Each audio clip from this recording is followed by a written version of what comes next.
Well, this afternoon began with angry protests and ended with a screeching government U-turn on A-levels. Several students who feared missing out on a future in medicine took part in a demo in Nottingham this lunchtime. But tonight, a change of heart which could change all their futures. Our social affairs correspondent, Jeremy Ball, reports.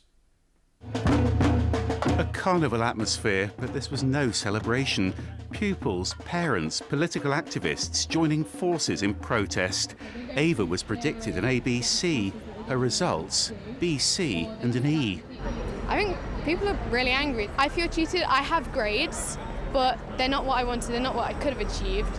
So I feel all the hard work that I've put in has been taken away from me. Apparently Eton was better. Fatma and Seville are twins who were both predicted the grades they needed to get into medical school. Their results were a huge shock. All my dreams got shattered. We lost our place in medicine. We've been dreaming about being a doctor since we were a child. Yeah. And we've worked really hard, but apparently none of that matters. And I bet you shed a tear or two, didn't you? Yes, broke down in tears. I was so angry. I shouted at everyone around me. I was lost. Oh, thank you, Zuhair. And it's a similar story for Shadi, who's a Syrian refugee. It's 4 years since his family was invited to resettle here by the government.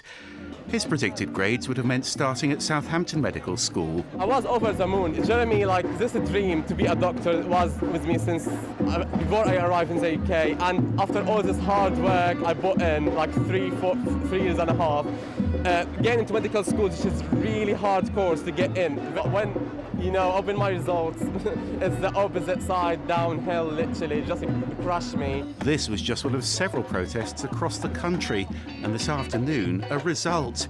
An admission that the A-level algorithm simply wasn't fair.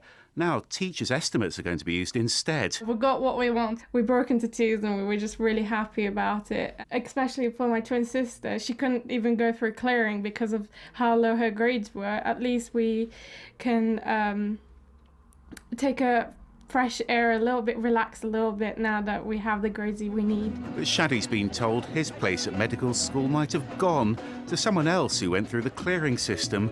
And for him, tonight's U-turn might already be too late. Jeremy Ball, BBC's Midlands Today, Nottingham.